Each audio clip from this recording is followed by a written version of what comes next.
Power star Pawan Kalyan నటించిన తొలి pan India cinema 'Harihara Veeramallu'. ఈ సినిమా ట్రైలర్‌తో ఎంతో ఇంపాక్ట్ క్రియేట్ చేసింది. హ్యూజ్ బజ్ పెరిగింది ఈ సినిమా మీద. ఈ సినిమా ఎప్పుడెప్పుడు వస్తుందన్న ప్రేక్షకులు ఎంతో ఆసక్తితో ఎదురు చూస్తున్నారు. జూలై 24వ తేదీన ఈ సినిమా ప్రేక్షకుల ముందుకు రాబోతుంది. అయితే ఈ సినిమాకి మొదటి నుంచి కొన్ని అడ్డంకులు అనేవి వస్తున్నాయి. ఈ రిలీజ్ డేట్ మారడం, అలాగే ఈ సినిమా అసలు వస్తుందో రాదా అనే ఊహాగానాల నుంచి ట్రైలర్‌తో ఇంపాక్ట్ క్రియేట్ చేసి ఈ సినిమా ఎప్పుడెప్పుడు చూద్దామనే బజ్ అయితే తీసుకొచ్చింది. అయితే మళ్ళీ ఈ సినిమా మీద రిలీజ్‌కి దగ్గర పడుతున్న టైంలో 2 డిస్ట్రిబ్యూషన్ సంస్థలు Telangana state film chamber of కామర్స్‌లో ఫిర్యాదు చేయడం జరిగింది. ఈ సినిమా నిర్మాత ఎం రత్నం మీద. ఆయన తమకు గతంలో ఉన్న బాకీ ఏదైతే ఉందో దాన్ని చెల్లించాలి. మాకు ఆ రికవరీ అమౌంట్ అయితేనే మేము ఈ సినిమా రిలీజ్ చేయనిస్తామన్నట్టుగా మాట్లాడారు. కొంతమంది ఫిర్యాదు చేశారు. ఇదే విషయం మీద మనతో మాట్లాడడానికి సీనియర్ నిర్మాత నట్టికుమార్ గారు ఉన్నారు. ఆయన ఏం చెప్తారో చూద్దాం.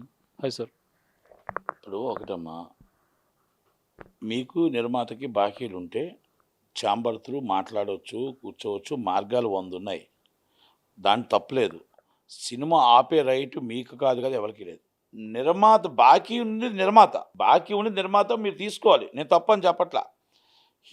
హీరో గారి ఇమేజ్ని ఎందుకు మీరు దెబ్బతీస్తున్నారు? ఫ్యాన్స్ని ఎందుకు మీరు కన్ఫ్యూజ్ చేస్తున్నారు?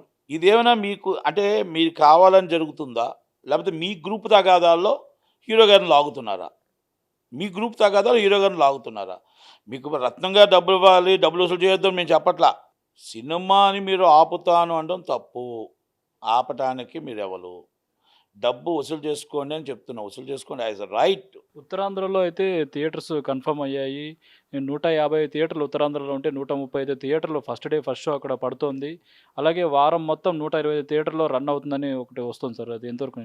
మా థియేటర్ కూడా వేస్తున్నాం. అన్నీ కూడా ముందే కన్ఫర్మేషన్ చేస్తాం. ఆల్మోస్ట్ నాకు తెలిసి 100% థియేటర్లు పడతాయి. 100%. నాట్ ఓన్లీ ఇది పవన్ కళ్యాణ్ సినిమాకు ఒక record 100% record is the good distributor. Okay. ఎందుకంటే అక్కడ కొత్త వాళ్ళని రానివ్వాలి. 3-4 ఉండి తక్కువ ఎవరిని రానివ్వట్లే. ఆయన సింగం సతీష్ అని పాపం మొన్న సలార్ చేశాడు, బోలో శంకర్ చేశాడు. పాపం సినిమాలు చేయాలనుకుంటూ బాగానే చేస్తున్నాడు. కొంతమంది రానివ్వట్లేదు. ఏంటంటే ఈ పాత వాళ్ళంతా ఏమైపోయారంటే 3-4 వాళ్ళే మాఫియా, వాళ్ళే మొత్తం టోటల్గా ఒక రింగ్ అయిపోయి ఎదుటి వాళ్ళని రానివ్వట్లేదు. ఇప్పుడు తెలంగాణలో కూడా అదే. తెలంగాణలో కూడా 3 ఉన్నారు. వీళ్ళ 3 తప్ప 4 రానివ్వట్లే.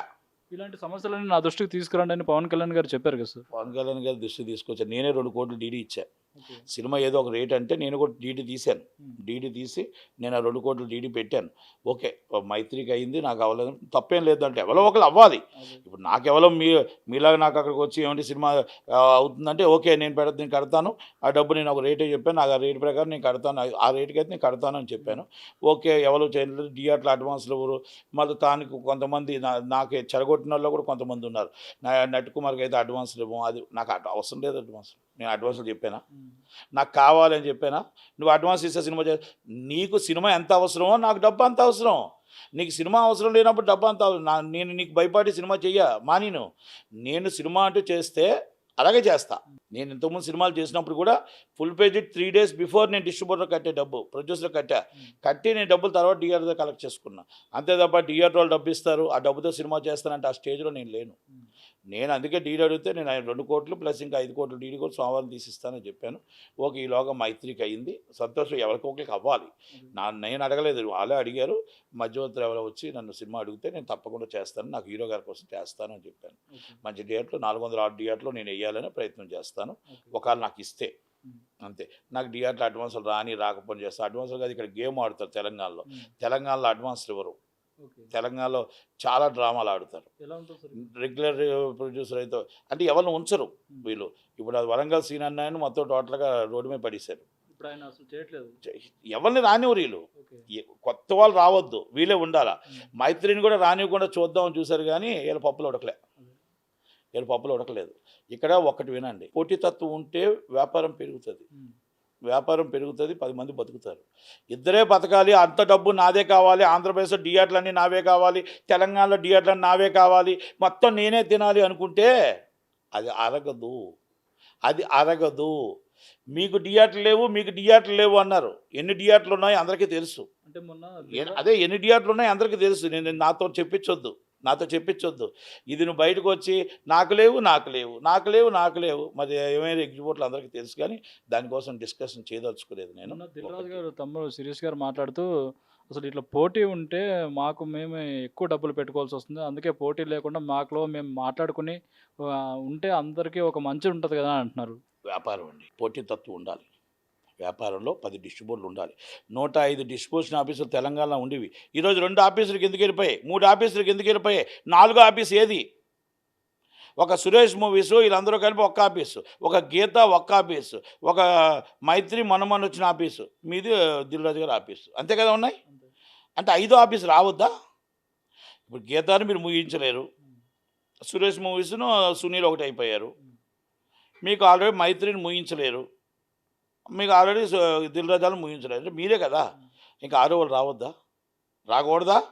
పాత సినిమా మీదే, రిలీజ్ సినిమా మీదే, చిన్న సినిమా మీదే, మీ ఇష్టం. మీరు ఏ రెంట్ ఇస్తే తీసుకోవాలా, మీరు ఏ ఖర్చు చెప్తే తీసుకోవాలా, మీరు ఏమైనా ఇస్తే పేపర్ తీసుకోవాలి, డబ్బు ఇస్తే డబ్బు తీసుకోవాలా, డబ్బు ఇవ్వకపోయినా ప్రొడ్యూసర్ సినిమా చేయాలా.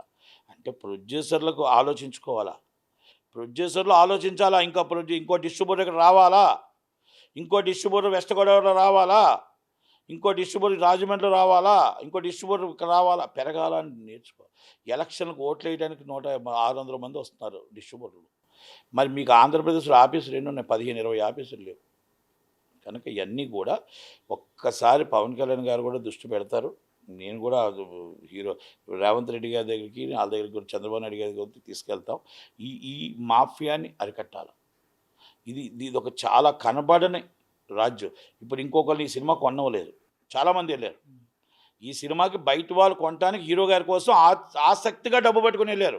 వాళ్ళకు ఒకరు చెప్తారంటారు, ఈయన సినిమా చేసుకున్నారనుకోండి ఈ వ్యక్తి, ఆ వ్యక్తికి మేము థియేటర్లు ఇవ్వం, ఆ వ్యక్తికి రాదు చేయడం, ఆ వ్యక్తి పబ్లిసిటీ చేయలేడు, ఎందుకంటే ఆయన నిజాయితీగా రాస్తాడు కాబట్టి, నిజాయితీగా పబ్లిసిటీ చేస్తాడు కాబట్టి, నిజాయితీగా థియేటర్లు వేస్తాడు కాబట్టి, నిజాయితీగా రెంట్లు రాస్తాడు కాబట్టి ఆయనకు రాదండి. అన్నీ ఎరిగిన వాళ్ళమి, అన్నీ మేము దక్కా ముక్క దెబ్బలు తిన్నోళ్ళమి, మేము రాసిన అకౌంటే కరెక్ట్ కాబట్టి మేము మగాలమి. బయట నుంచి వచ్చినా కూడా ఇవన్నీ బయట నుంచి వచ్చిన వాళ్ళకి ఆ విధంగా చెప్తారు వీళ్ళు. ఒక సినిమా ఉందండి తమిళనాడులో, రజనీకాంత్ గారి సినిమా. ఒక వ్యక్తి కొనడానికి వెళ్ళాడు, 15 కోట్లు ఎక్స్ట్రా ఇస్తే ఆయన ఏం చెప్పారంటే, ఆయన సినిమా కొంటే ఆంధ్రప్రదేశ్లో ఎవరు కొనరు, ఆయన కొత్తవాడు, డబ్బు ఉందా కానీ కొత్తవాడు, మేము సీనియర్లవి, మేము తప్ప మాకు సినిమా ఇస్తే తప్ప మేము థియేటర్లు మీకు ఇవ్వం, మీకు ఆగస్టు 14 మొత్తం వార్ వేసేస్తాం. అవతల ప్రొడ్యూసర్ ఏం చేస్తాడు? నా సినిమా బాగా రిలీజ్ అవ్వాలంటే వీళ్ళకి ఇవ్వాలి, డబ్బు కావాలంటే వీళ్ళకి ఇవ్వాలి, వీళ్ళు డబ్బు ఇవ్వకపోయినా పర్లేదు కానీ మా సినిమా బాగా ఉండాలి కాబట్టి. ఇది భయభ్రాంతులతో భయం గుప్పట్లో వ్యాపారం చేస్తున్నారు. ఇది తెలుసుకోగలగాలి అందరూ. తెలుసుకోలేనప్పుడు ఎవరేం చేయలేరు. నేను మాట్లాడే మాటలు నిజం అబద్ధం నాకు చెప్పండి. ఆ నిర్మాతకు కూడా ధైర్యం లేదు, గట్స్ ఉంటే కూర్చోవాలి. ఇదిగో నేను డీడీ ఇచ్చా, ఇదిగో నాకు సినిమా ఉంది, నాకు ఎందుకు సినిమా ఇవ్వలేదు, నన్ను ఎందుకు సినిమా కొనవ్వలేదు అని అడగాలి. అక్కడ ఒక మనిషి ఒక దగ్గరికి వెళ్తే నిఘా ఉంటుంది కదా, ఆ నిఘా గ్రూప్ టైప్లోని నిఘానే ఏ సినిమా వస్తుందో ఆ సినిమా దగ్గర నిఘా. మీరే కొనాలా, మీరే డిస్ట్రిబ్యూటరు, మీరే ప్రొడ్యూసర్, మీరే ఎగ్జిబ్యూటర్, మీరే అన్ని పేస్టింగ్, సమాసాలు, క్యాంటీను అన్నీ మీవే. ఇంకొకరు బతకడానికి లేదు, మీ దగ్గర బానిసగా బతకాల, చేతులు కట్టుకొని బానిసగా బతకాలి అందరూ. నిర్మాతలు వీటి మీద దృష్టి పెట్టడం వల్లే సరైన కంటెంట్ రావట్లేదు. నిర్మాతల కాడ డబ్బులు లేక ఈ కొంతమంది ఇక్కడ ఫైనాన్షియల్ తీసుకొని, కొంతమంది వాళ్ళకి మొత్తం టోటల్గా కొంతమంది సరెండర్ అయిపోతున్నారు. అంతే, నిజంగా చెప్తున్నా. సరెండర్ అవ్వకపోతే వీళ్ళు సినిమాలకు ఇంకొక ఆఫీస్ ఎందుకు పెట్టుకోలేరు, ఇంకో కొత్తవాడికి ఎందుకు ఇవ్వలేరు? కొత్తవాడు హీరోని చూసి థియేటర్కి వస్తారండి, హీరోని చూసి థియేటర్కి వస్తారు, నన్ను నిన్ను చూసి రారు. థియేటర్ ఎంత అవసరమో నాకు, హీరో గారి సినిమాకి పడితే ఆ ఓపెనింగ్ ఆయనకి అంత అవసరం, మాకు డిస్ట్రిబ్యూటర్కి అంతే అవసరం. హీరోని చూసి వస్తారు అంతే తప్ప ఆ థియేటర్ ఓనర్ని చూసి రారు, డిస్ట్రిబ్యూటర్ని చూసి రారు. తెలుసుకోగలగాలి. నిర్మాతలు ఏ రోజైతే ఇవన్నీ తెలుసుకోగలుగుతారో, హీరోలు ఏ రోజైతే ఇవన్నీ తెలుసుకోగలుగుతారో, ఆంధ్రప్రదేశ్లో 20 ఆఫీసులు ముద్దా 200 ఆఫీసులు ఉండాలా అనేది నిర్ణయం తీసుకోవాల్సిన బాధ్యత నిర్మాతల మీద ఆధారపడి ఉంది. బానిసలుగా ఉందామా, మనం ఇండివిజువల్గా ఉందామా అనేది ఆలోచించుకోవాల్సిన అవసరం వాళ్ళకు ఉంది. కనుక ఇవన్నీ కూడా మనం ఆలోచించి నిర్ణయం తీసుకోవాలి. ఎందుకంటే ఇది ప్రతి సినిమాకి ఈ పరిస్థితి మూడో వ్యక్తిని తెలంగాణలో రానివ్వరు. అక్కడ ఆ నిర్మాతకు 100 చెప్తున్నారు, ఎందుకు రాణిస్తారు? అంటే ఇవన్నీ జరుగుతున్నాయి. హరిహర వీరమల్లు భారీ స్థాయిలో రిలీజ్ అవుతుంది. పవన్ కళ్యాణ్ ఫ్యాన్స్ చాలా ఆకలిగా ఉన్నారు. ఈ నేపథ్యంలో ఇటు థియేటర్ ఓనర్‌లకు మీరు ఎలాంటి జాగ్రత్తలు చెప్తారు? ఫ్యాన్స్‌కి ఎలాంటి జాగ్రత్తలు చెప్తారు? ఏమండి, థియేటర్ వాళ్ళకి ఇంక కొత్త ఏం కాదు, ఫ్యాన్స్కి ఇదేం కొత్త కాదు. సినిమా థియేటర్లో మొత్తం 4,500 స్క్రీన్లు పడితే అన్ని స్క్రీన్లు వస్తున్నాయి, అన్ని స్క్రీన్లు రిలీజ్ అవుతుంది. థియేటర్ ఓనర్స్ కూడా అన్ని జాగ్రత్త పడాలి, జాగ్రత్త తీసుకోవాలా. సినిమా టైంకి రిలీజ్ కరెక్ట్గా చేసుకోవాలా. ఎవరు సెల్ ఫోన్లు తీసుకెళ్లకుండా, పైరసీ రాకుండా, ఎవరు సెల్ ఫోన్లు బయట పబ్లిక్ టాక్ బయటకు వెళ్లకుండా జాగ్రత్త కాపాడుకోవాల్సిన బాధ్యత ఎగ్జిబిటర్ల మీద ఉంది. Thank you very much.